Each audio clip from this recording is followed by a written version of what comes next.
Here's a technique I've been playing with recently. I think it has some interesting solution to one of the problems we encounter when we sharpen things. So I'm going to zoom in pretty close here so we can see some detail.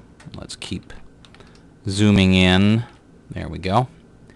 So one of the problems we encounter when we sharpen is sometimes, especially on people's faces, it sharpens their skin detail a little too much, but also the whole point of having halos and so on. So here's what I'm going to do. I'm going to duplicate the background layer twice. So I'm pressing Command or Control J, of course. And on this top layer, I'm going to apply some sharpening. And we'll just use Unsharp Mask for the sake of argument.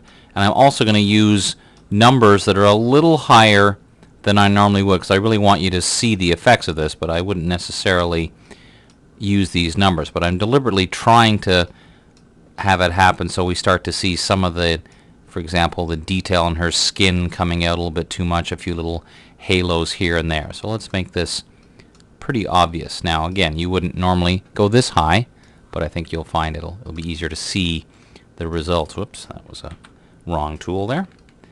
See how in her hair we're definitely seeing some little highlights. Let me actually turn this off. So here's the original, and here's now, while it's sharpened, it's bringing out some details that we just don't want. So now we'll go back to the second copy we made, which is at this point, of course, just a copy of the original. But to this one, I'm going to add a very slight Gaussian blur, just maybe 2 or 3 pixels, just to kind of smooth things out. But of course, we lose lots of detail that way. So that's not the solution. But here's what I think is an interesting possibility.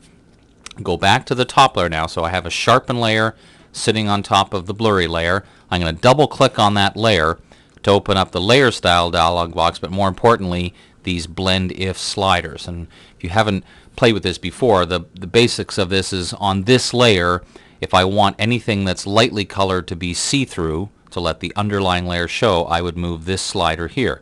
So if we think about this, the problem I'm faced is there are areas where there's too many light colors, like the halos are generally light and some of the detail in her skin is too light.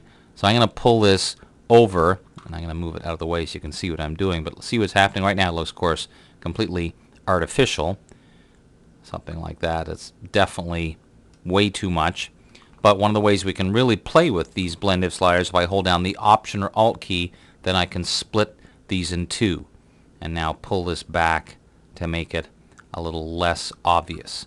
So here's before, where we were seeing, look around her eyes and her forehead, you're definitely seeing some brightly, lightly colored halos. Now, not so much. Now that's still probably a little bit much, but we can play with these sliders. And then the other thing is, remember I have that layer underneath, and I want the lightly colored areas of that underneath layer to start to show through. So I can do the same thing here. Bring this in a little bit, and then maybe split it again to give myself a bit of a range of tones. And again, I'm going to move this right off screen, but hit the preview. So this is before. Look at the nasty little hot spots and halos that are happening, and after. Before, after. Let me move down a bit so we see her hair.